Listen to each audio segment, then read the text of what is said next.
Just a second.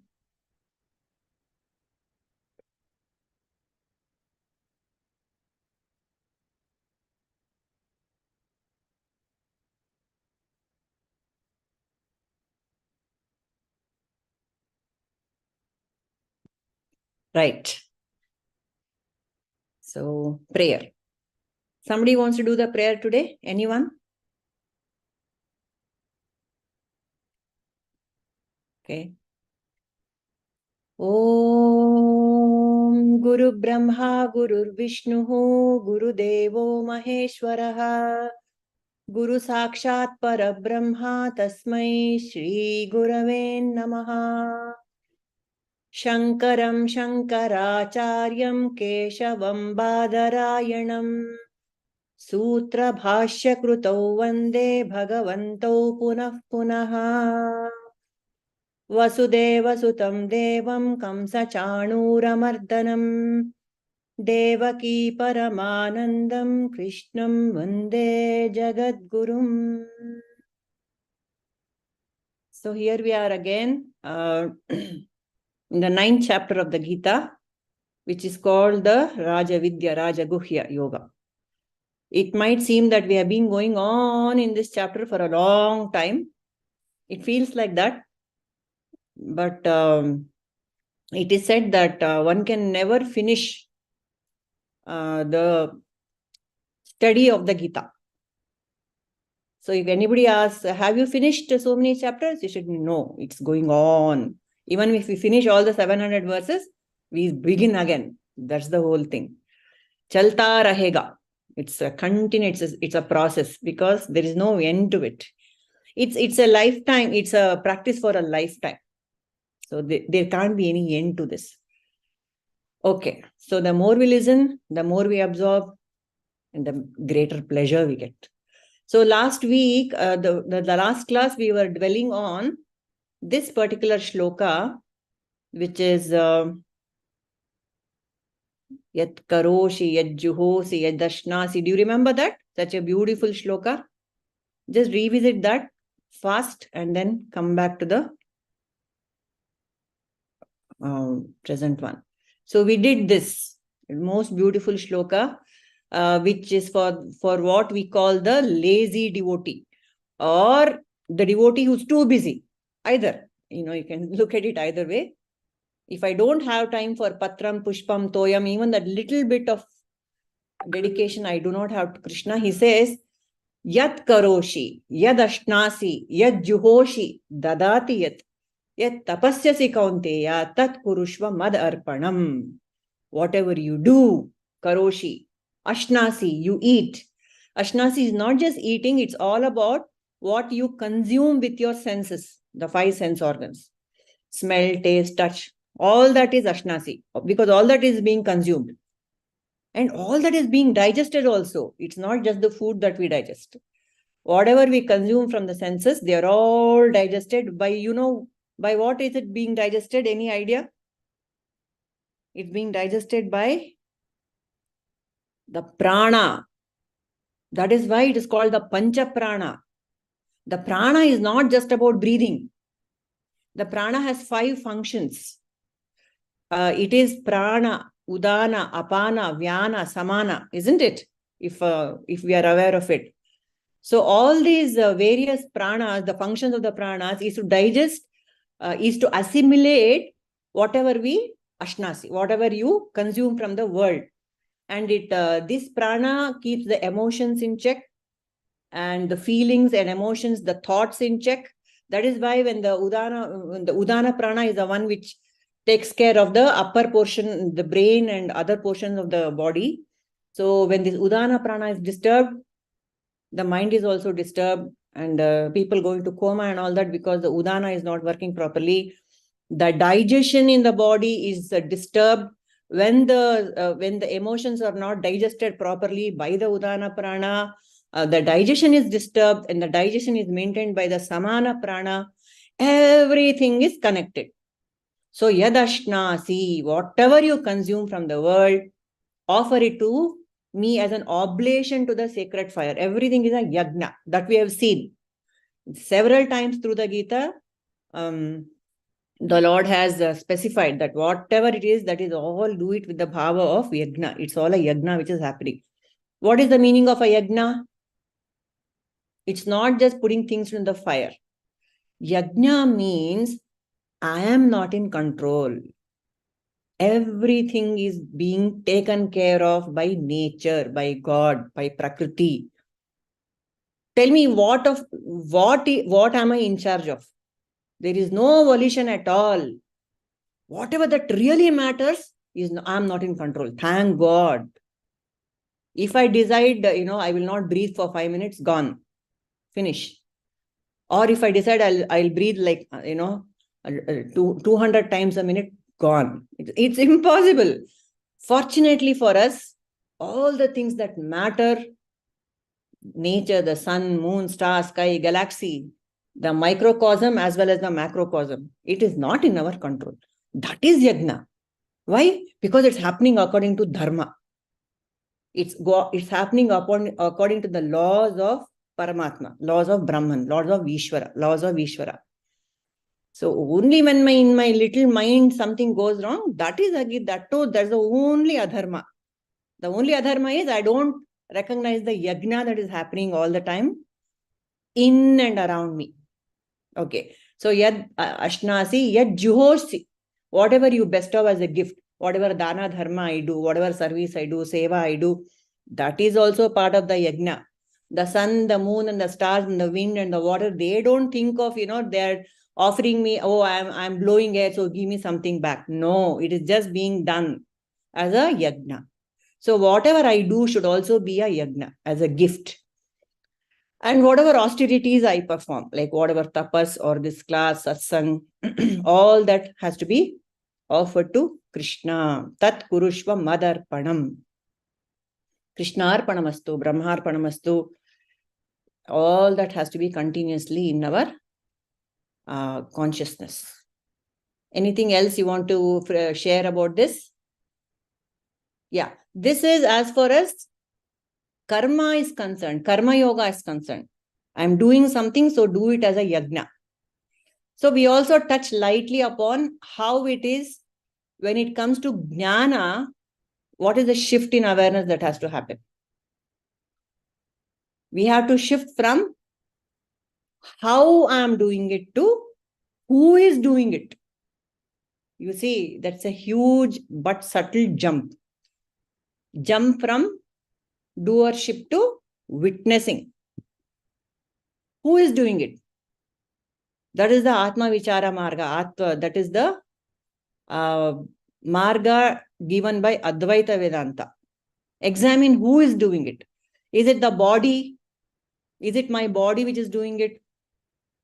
Is it my mind which is doing it? If it is, then am I the body? Am I the mind? That is the Vichara Dhara that has to go on. Am I the body? I can't be, because the body is changing all the time. But I, as the witness, am always there. Is it my mind which is doing it? And am I the mind? No, I am not. The mind changes. 1,000 times a day, the mind changes. But I, as the awareness behind the mind, am noting all the changes. Therefore, I am not the body. Therefore, I am not the mind. Therefore, I am not the intellect. So who is doing it? The only answer is, for every answer in this Vedanta, for every answer of who is, only Bhagavan. There's only one answer. Who means Bhagavan. Finish. That is the beginning and the end. Okay. So that has to go on parallelly along with Karma Yoga. The Jnana Yoga has to go step by step with Karma Yoga. Body consciousness is there. Along with it, use the body, means it's a complex. Body, mind, intellect complex. BMI complex. Use the same BMI complex to go back to the source.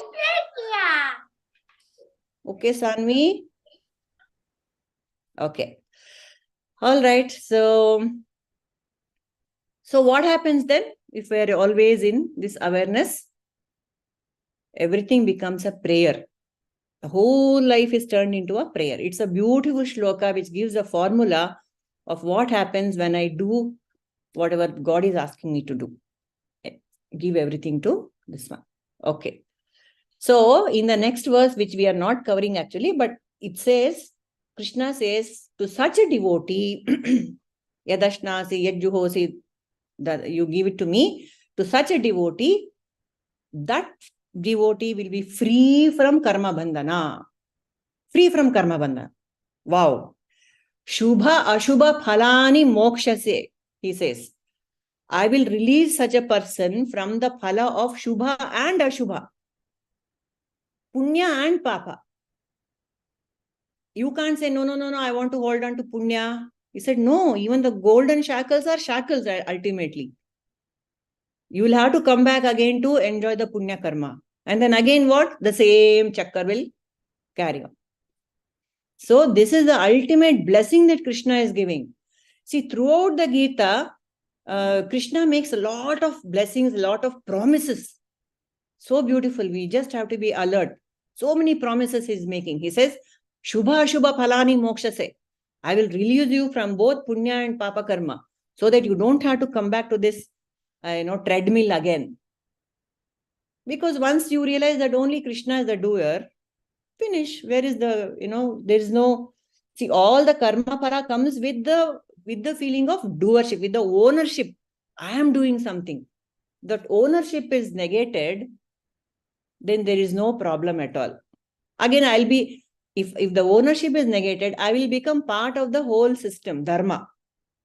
I'll also be like the stars and the sun and the water and the sky and the moon and just go on doing the job, spontaneously. That's the beauty of this knowledge. Okay. Okay. Such a person, Krishna calls them as a sannyasi. Sannyasa yoga yukta atma, he calls. What is the sannyasi? A sannyasi, many definitions can be given for a sannyasi, but here the definition we can give is, sannyasi is one who has no ahankara and mamakara. What is the difference between ahankara and mamakara? Anyone? What's the difference between ahankara and mamakara? Please, anyone can unmute and talk. Not a problem. Aham is, I'm just guessing. Yeah, Aham is probably me and mama is mine. Correct. Simple. Ahankara is me. Nano. I am the doer. I did this. I did that. I don't want to do this. I like this. I don't like this. Wherever you say I, referring to the small I, your lower self, not the higher self. The higher self is also called I, which is Bhagwan. The lower self is also, which most of the times we use the lower self as I. That is ahankara, like Sneha says.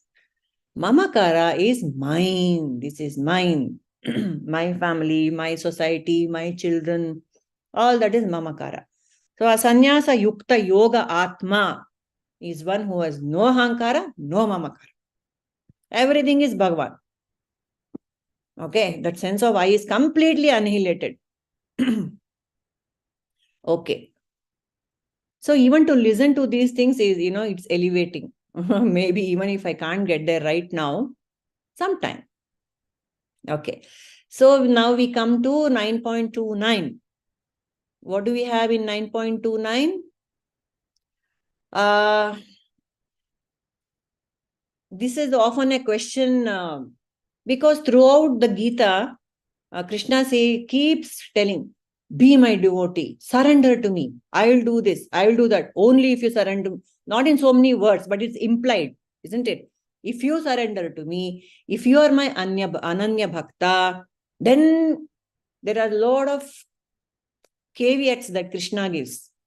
Only if you surrender to me unconditionally, I will moksha, I will take you beda par, I will do this, I will do that. That is only reserved for the bhaktas who are ananya-bhaktas. Is that fair? Is that fair? One can feel that, it's not fair. There are so many. He only created the whole world. And yet he is giving so many rules and regulations about to whom he will bless, whom he will not bless. So one can feel that it's not a fair deal. And therefore, Krishna himself is aware of this. And he will also put the question on our behalf and he will answer. He's saying, and we can all chant one by one. samoham sarva-bhūteṣhu na me dveṣhosti na priyaḥ ye bhajanti tu mam bhaktyā mayi teṣhu chāpyaham. Yes, who wants to chant first? We can do quarter also for people who want to. Okay. Yes. Yeah. Samoham sarva-bhūteṣhu na me dveṣhosti na priyaḥ ye bhajanti tu mam bhaktyā mayi teṣhu chāpyaham. Very beautiful. Anyone? Next.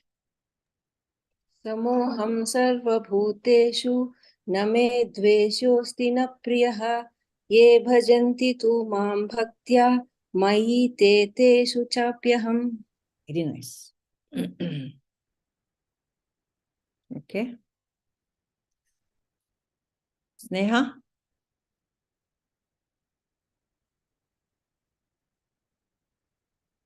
Okay. Purnima, sorry, I need some more time. Aitaitu. Shweta, you can chant. Quarter, we will go with small bits. Shweta, what dear? Yes. Samoham sarva-bhūteṣhu Samoham sarva-bhūteṣu na me dveṣhosti na priyaḥ namo dveṣhosti na priyaḥ. na me dveṣah asti na priyaḥ. Can you just repeat it? Na me dveṣah Name dveshah asti asti na priyaḥ. na priyaḥ. Ye bhajanti tu mam bhaktyā Ye bhajanti tu mam bhaktyā mayi teṣhu chāpyaham. mahitu teshu Mahite teṣhu mahite teshu chāpyaham. chāpyaham. Great. Padmaja, can you? Samoham sarva-bhūteṣhu na me dveṣyosti na priyaḥ ye bhajanti tu ma bhaktyā mayi teṣhu chāpyaham. Very nice. Suma, Jayashri, Pragati. Yeah, I can go next. All right. Samoham sarva-bhūteṣu na me dveṣyosti na priyaḥ ye bhajanti tu mam bhaktyā mayi teṣhu chāpyaham. Good. Very nice, Suma. Thank you. Samoham sarva-bhūteṣhu na me dveṣyosti na priyaḥ ye bhajanti tu mam bhaktyā mayi teṣhu chāpyaham. Excellent. Okay. Samoham sarva-bhūteṣhu na me dveṣyosti na priyaḥ ye bhajanti tu mam bhaktyā mayi teṣhu chāpyaham. Jayashri Prasad, are you there? Okay. All right. I think that's it. So what Bhagavan is saying here, I am equally disposed to all living beings. Samoham sarva-bhūteṣhu. Bhuta means what now? I hope you are all clear. Bhutas means us, living beings. Bhutani means us. Samoham, I am equally disposed, samaha, to all living beings. Name dveṣah asti, I am not inimical. I don't have enmity towards anyone. Na priyaḥ, nor am I very partial to anyone. I am not very close to someone, or whether I am far away. Ye bhajanti tu mam bhaktyā. Again he comes. But the devotees who worship me, bhaktyā, with bhakti, with love, mayi teṣhu chāpyaham. Mayi, I will be in them and they will be in me. Again he comes back to the same theme. Same thing he's saying again and again. But I am in them who love me unconditionally and they will be in me. What is this? Jayashree, are you here? You want to chant? Yes, I'll try now. Hedamma. Samo sarva-bhūteṣhu name dveṣhastiti na priyaḥ. Name dveṣhah asti na priyaḥ. Name dveṣhah asti na priyaḥ. Ye bhajanti tu mam bhaktyā. Yeah. Mayi teṣhu chāpyaham. Very good. Okay. Thank you. So anyone wants to share thoughts on this shloka? Then we'll unpack it, all of us together. Yeah. Yes. Here we can take the example of sunlight. Sunlight falls on everything. There's no difference for the sun to fall on this or that. But images we see, there is a difference. Like in a dark, plain paper, it doesn't reflect much. Correct. But in a shining glass or mirror, it shines so much. So it is not the fault of sun. It is the position of the things. Correct. Very Likewise, the person who realizes the self, he knows he has, with the devotion and bhakti, he can realize the God better. So God always leaves him. That realization should come to the person. God is there. That's what I understand. Beautiful. That is the essence. You have got it perfectly right. Very well said. Very nice. Any more inputs on this? Chanagi heladri. Correct. That's the essence. Samaha. Samoham sarva-bhūteṣhu means in everyone I am the same. There is no less God and more God in some people, you know. He is there everywhere in equal measure. No less or more Ishvara in people. Yes, the awareness of Ishvara in me can be different from the next person. The difference is in the awareness, not in the quantity. Right? So awareness may be less. Name dveṣhah asti na priyaḥ. Why? Ishvara is free of raga dvesha. How can we attribute? Though he keeps on saying, he is, I love my devotee, I love the jnani, I love my bhakta.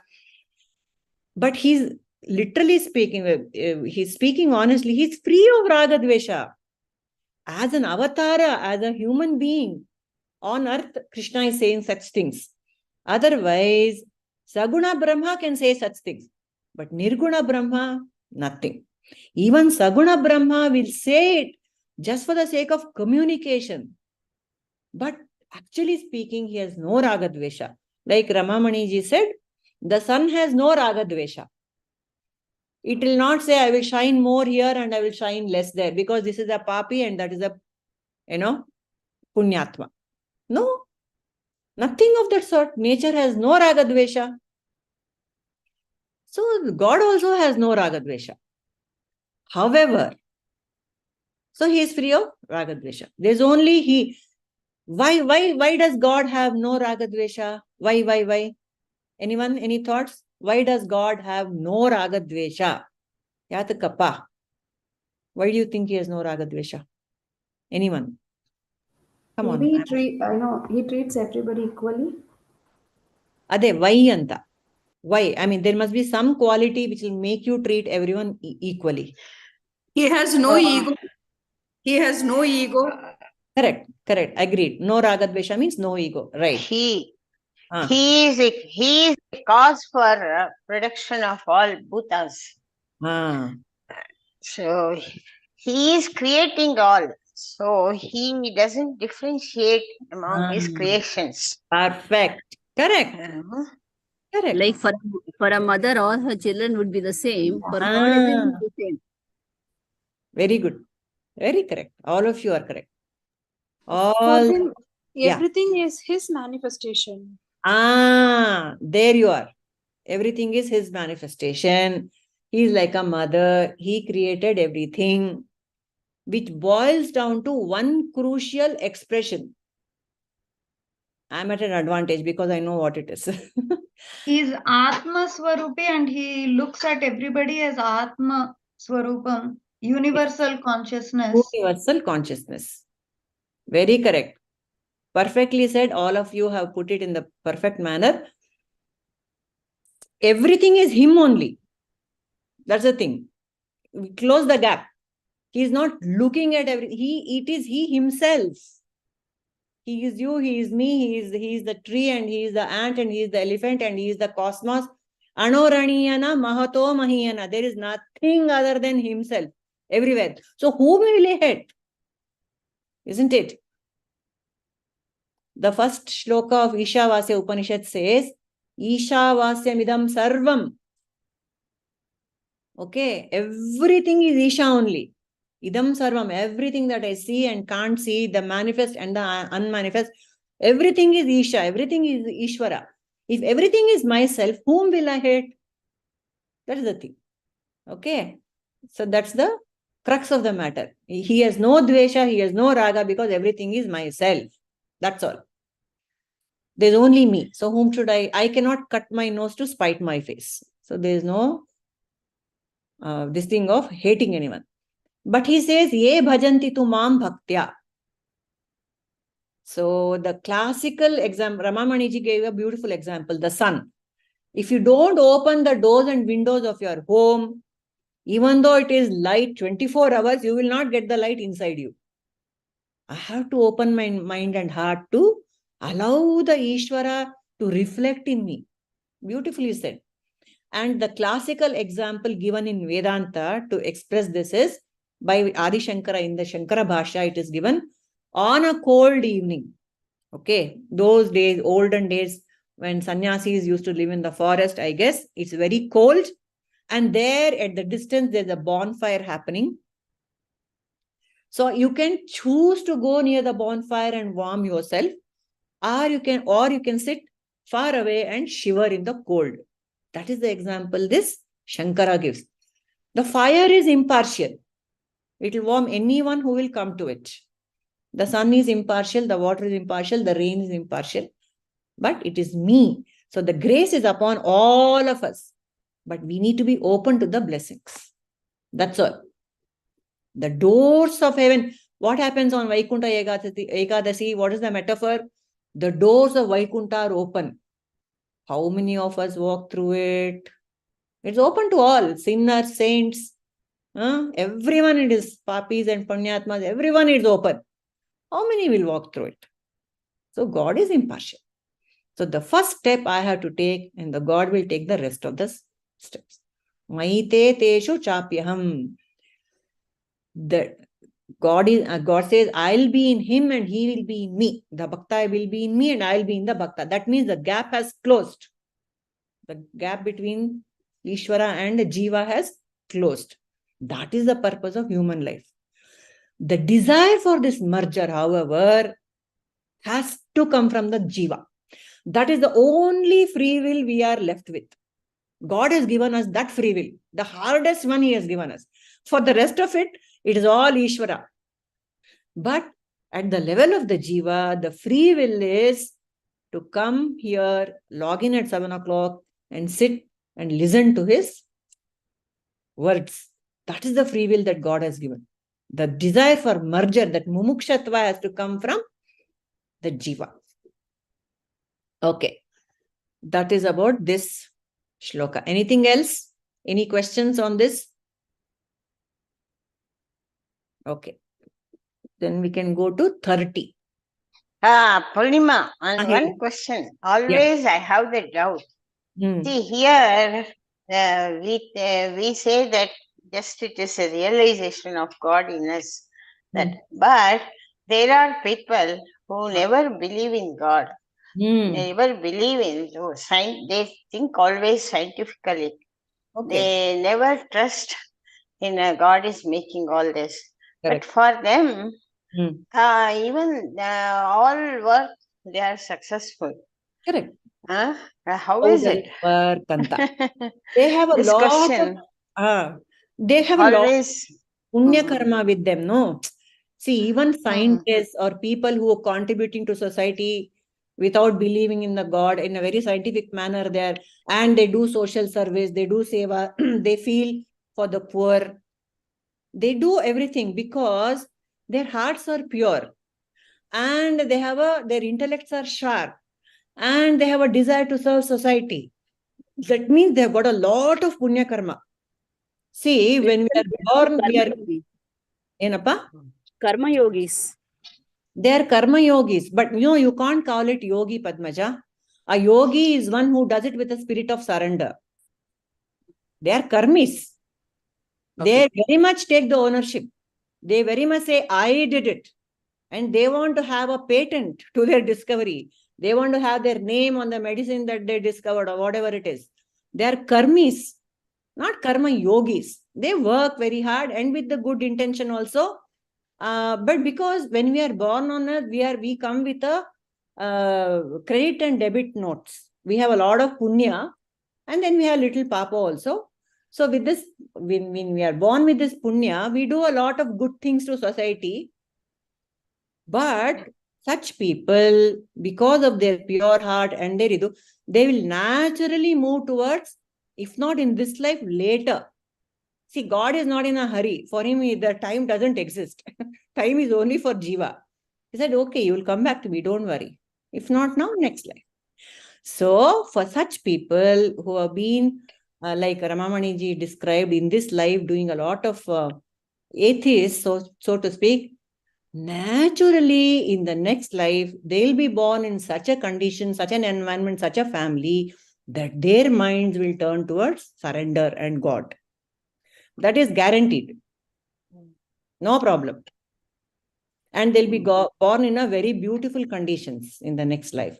Because that is the law. And God will make it happen. If not now, tomorrow. Purnima ji. Bahuna, helama. Yes, Kamala. In one shloka, we have that everybody dwells upon me, but I don't dwell upon everybody. He's telling no. So here he is giving the answer that I will be dwelling upon all the devotees. So that is the always he talks in contradictions, isn't it? So at two levels, always Krishna is speaking. One is at the level of jnana and one is at the level of a bhakta. He is catering to all the denominations. Some of us here are bhaktas, are more inclined towards bhakti. Some of us are more inclined towards jnana. For Krishna, jnana and bhakti are one and the same. For us, it makes a difference. When he says, I am, everyone is in me, but I am not in everyone, he is talking at the level of jnana. The best example is water and wave. Is the water in wave or is the wave in water? Is the wave in water or is the water has become a wave? Something like that. You have to go back to that example. See, for the water, it doesn't matter if there's a wave or not. It is perfectly all right being still. The wave rises and sets in God. So you cannot say that God is, has... okay, I'm lost now. Can somebody explain what I'm trying to say? The wave is not exactly dependent. The water is not dependent on the wave. That is what you can say ocean and wave. Ocean and wave. Correct. Water and wave, ocean and wave. So ocean is perfectly happy being still. So, okay, the wood and the the table. Is the table in the wood or is in the wood in the table?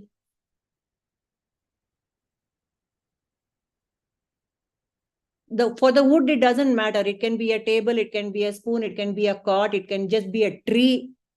It doesn't matter. Isn't it? Like that, God can say, nothing is in me.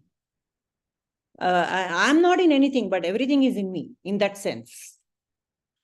So, depending on what he's saying, which denomination he's addressing, we have to interpret the sentences, the shlokas. I hope, to some level that this is addressed.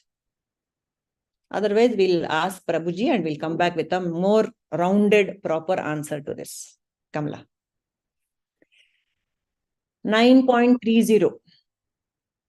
Api chet su-durāchāro bhajate mam ananya-bhāk sādhureva mantavyaḥ samyag vyavasito hi saha. Okay, who wants to chant?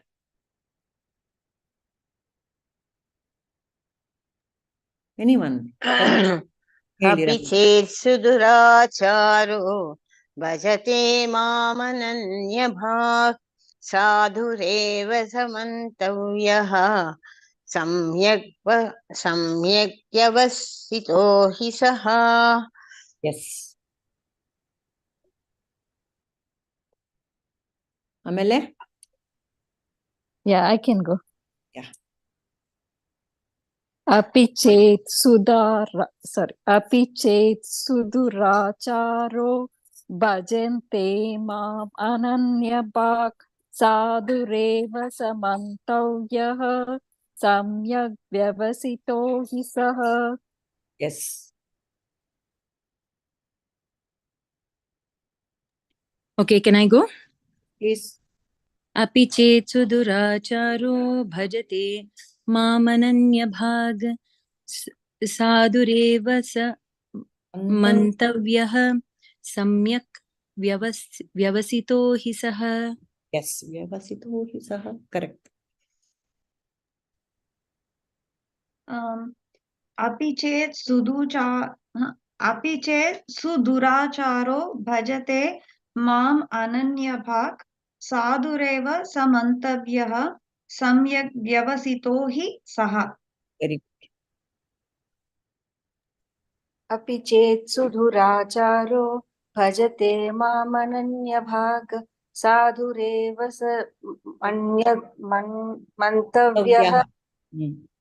mantavyaḥ samyag vyavasito hi saha.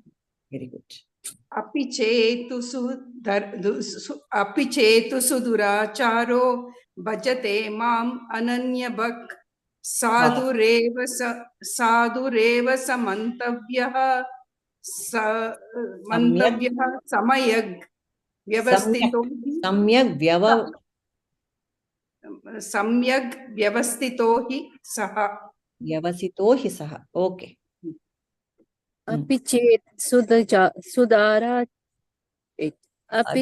su-durāchāro bhajate mam ananya-bhāk sādhureva mantavyaḥ samyag vyavasito hi saha. Nice. Yaridare. Shweta, you want to chant? Yes, I'll repeat after you, Purnima ji. Api chet su-durāchāro Api chestu durāchāro bhajate mam ananya-bhāk ananya-bhāk sādhureva mantavyaḥ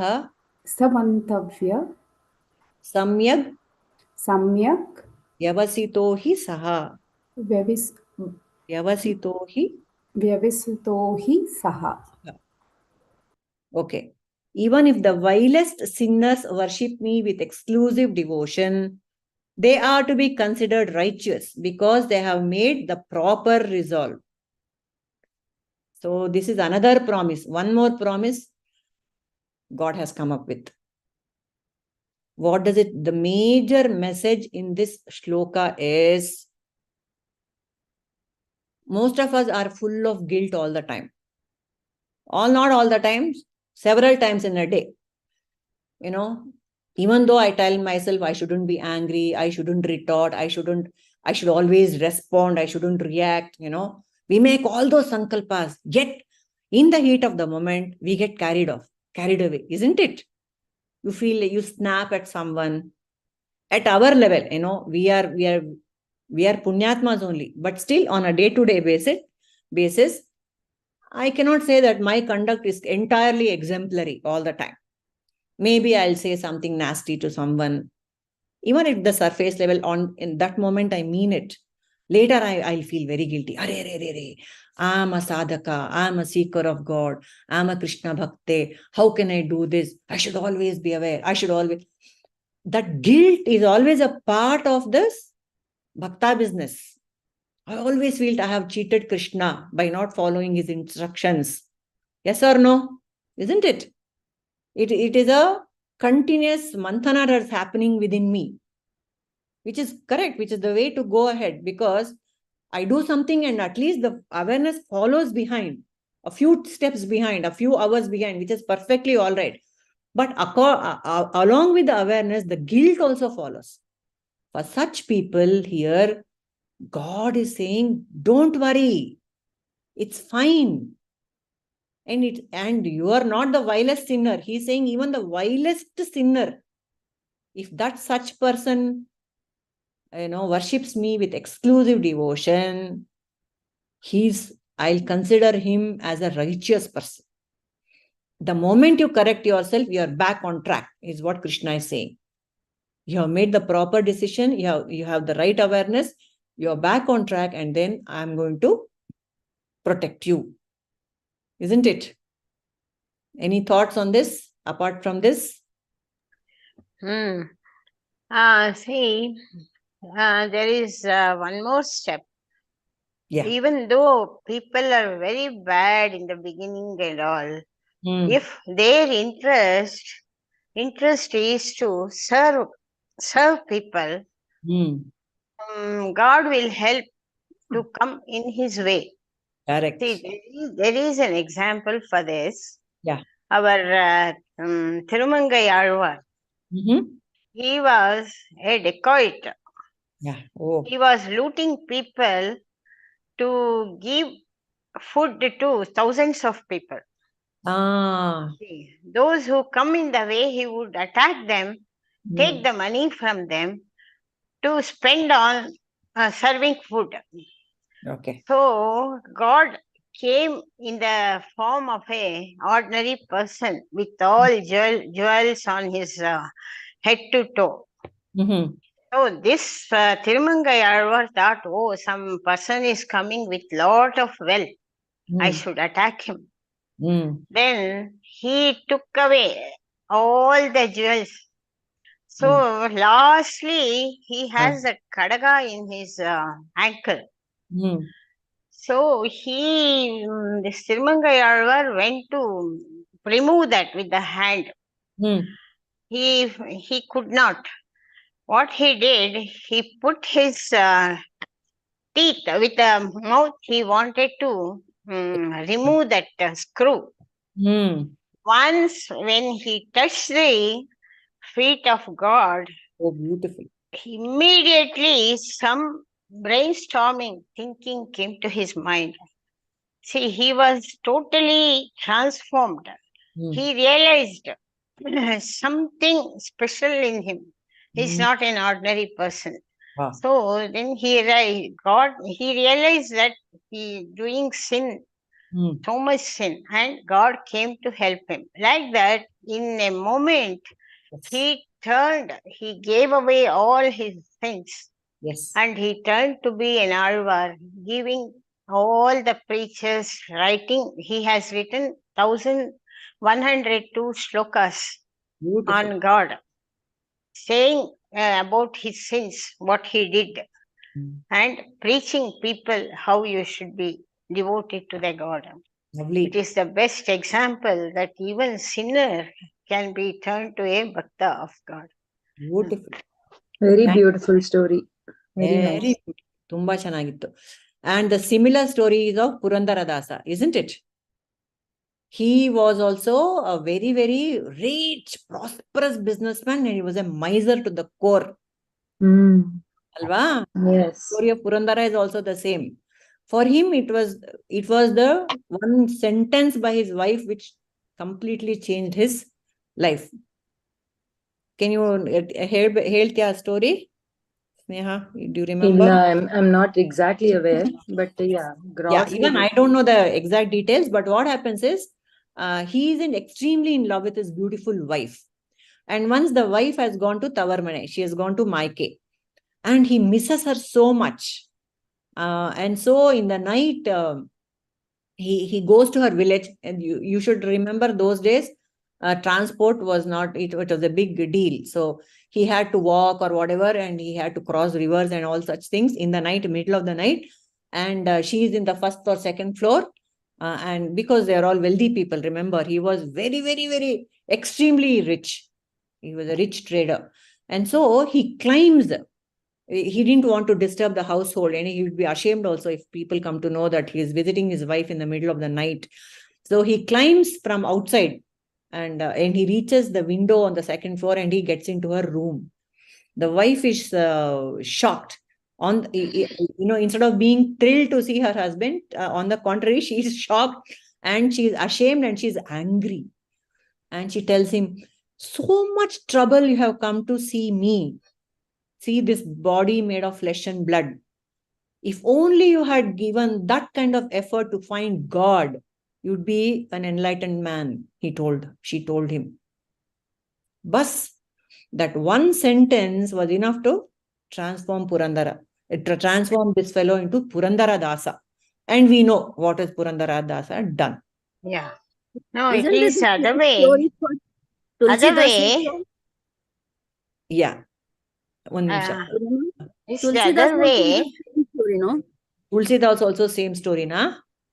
Tulsidas also, I heard the same story. He says, if you have shown this love to God, you would have. So that's why he turned into, Tulsidas, writing all this. Okay, this is Tulsidas story. Purandara story, Muguti story is there about.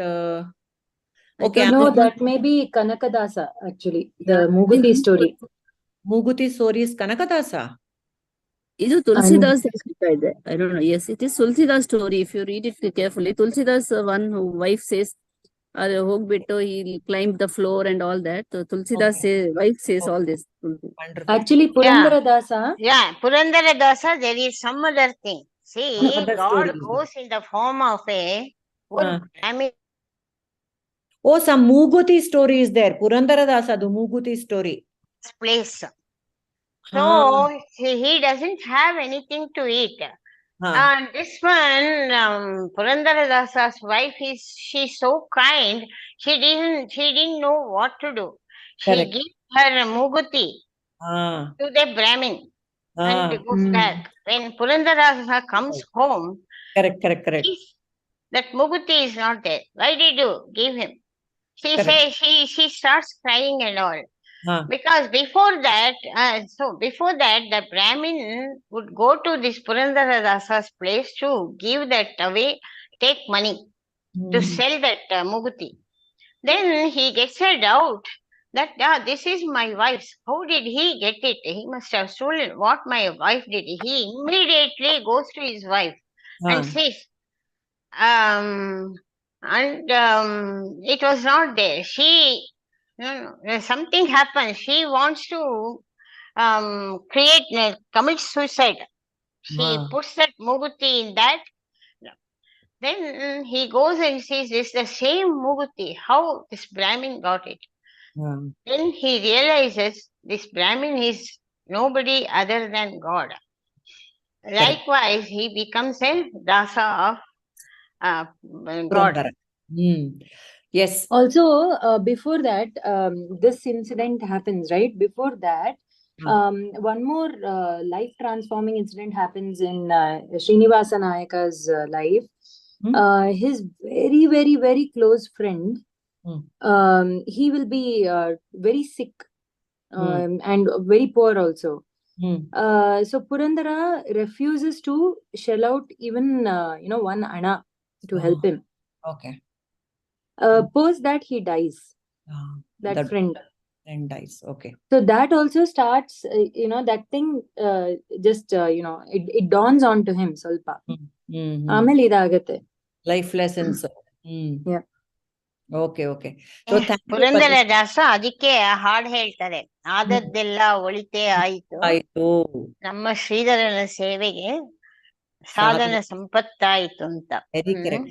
So our second line is very important. ಆಗಿದ್ದೆಲ್ಲ ಒಳ್ತೆ ಆಯ್ತು ಅಂದ್ರೆ ನಮ್ ಒಳ್ಳೇದಕ್ಕೆ ನಮ್ ಪ್ರಕಾರ ಒಳ್ಳೇದಾಗ್ಬೇಕು ಅಂತ ಅನ್ಕೋಬಾರ್ದು. ಶ್ರೀಧರನ ಸೇವೆಗೆ ಸಾಧನ ಸಂಪತ್ತಾಗತ್ತೆ. ಶ್ರೀಧರನ ಸೇವೆಗೆ ಸಾಧನ ಸಂಪತ್ತಾಯಿತು, ಆದದ್ದೆಲ್ಲ ಒಳಿತೇ ಆಯಿತು. Correct. So all the life's lessons which are so bitter for us, ಎಲ್ಲ ಉಳಿತೆ ಆಯಿತು. All the bitter things the bitter pills we have to swallow in life, they all help for Sridharana Seve. Very beautiful. So thanks Padmaja for correcting that. That is Tulsidas story, and fortunately because you said that, the Mugti story also came out, which is Purandara Dasa story. And these were all, you can't call them the vilest sinners, but they were extremely selfish and myopic people, who were completely consumed by ahankara and mamakara. But here God is saying, even the vilest sinners who worship me with exclusive devotion. We have the example of Ratnakara, who turned into Valmiki. And then we have the Angulimala story and the Dundukari story that I narrated. All extremely violent, sinners. And they, in a moment, they were all very, the last bit was remaining for them. So they're born as an extreme, all the prarabdha is burnt off with their extreme nature. And then they become completely 180 degrees opposite. They'll turn out to be, they'll be released from the world, they'll get moksha. Yes, you wanted to say something, Padmaja? No, nothing. Okay. Angulimala, what was he called after, later? Any idea? Some Buddhist monk he was, I'm not sure. Not sure. So Angulimala chased Buddha, alva, because he wanted to cut the finger and put it across his claim to fame was, I have killed so many people. And then and because of that, he used to wear that Angulis. And then, so Buddha was walking away, and Angulimala said, stop, you man, stop. So Buddha said, I stopped long ago. When will you? Just one sentence. And that was electrifying for Angulimala. And he fell at Buddha's feet. So beautiful. I stopped long ago. When will you stop? See that implication of that one sentence. So beautiful. So the bottom line is, God is not a punitive God. Our God is not, he doesn't give punishments. All the punishments are our own of making. Our own karmas will give us the punishment. For all our, the law of cause and effect will operate. God is not punitive. That is the bottom line. And so what do we do with the guilt? We started with how guilty we feel sometimes during the day, because according to my own standards, I have thoda erred from the path or whatever. Even that guilt, I offer it to God. That is what Ramakrishna says. Even the guilt, you offer it to God. After all, what does he say in one of the previous shlokas?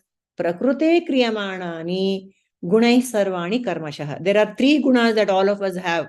All of us have or born with. God has given sattva, rajas, tamas. In different proportions, these sattva, rajas, tamas is acting in each of us, isn't it? So what do I do with the guilt?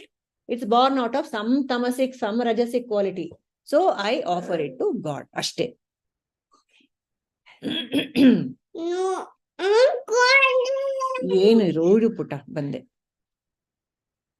And therefore, let us not keep our minds on our miserable little self, which is full of guilt. Let us keep it on God. God will show the way. The moment you say, God, I don't know what to do, the moment you remember God in any fashion, he will show the way. Isn't it? So, this bhakti of God is like an armor. It will save us from all the little You don't even have to be a vilest sinner. The little pinpricks of life also, you will be protected if you are surrendered to God or remember God at any point of time. That itself is a prayaschitta. That's enough. And there is one more last for Kamala's question. Putta, one nimsha, Putta. One nimsha Maharaja. Kutkoba illi. There is one Kamala's question I want to answer before we close. Kamala asked, this is the right answer, Kamala. What you asked was, how does he say? Sometimes he says, I'm in you, then he says, I'm whatever. They're contradictory statements. Now think of the dream example, Kamala. In the dream example, is everything in your dream? Everything is in your dream, but have you converted? Putta, one nimsha, Maharaja. Kamala, are you getting the example? Are you there? I have dreamt of so many things, but I have not. The dream has come and gone. I am unaffected by the dream. I am totally unaffected by the dream, isn't it? Nothing has happened to me as such. I am the witness. I am just watching a movie. So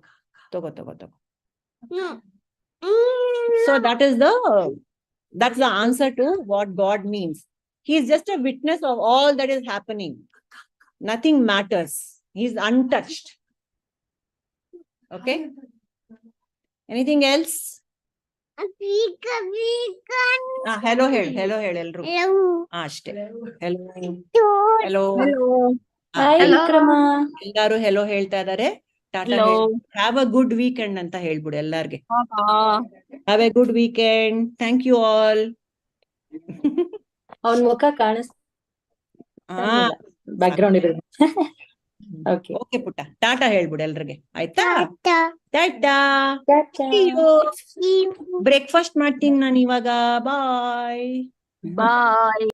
Bye people. See you all next week. Thank you. One small prayer, Appa. Lokaha samastaha sukhino bhavantu. Lokaha samastaha sukhino bhavantu. Lokaha samastaha sukhino bhavantu. Harihi Om. Shri Gurubhyo Namaha. Harihi Om. Thank you. Tuesday class. Thank you all. Thank you, Purnima. Howdappa? Tuesday class ಇದೆ.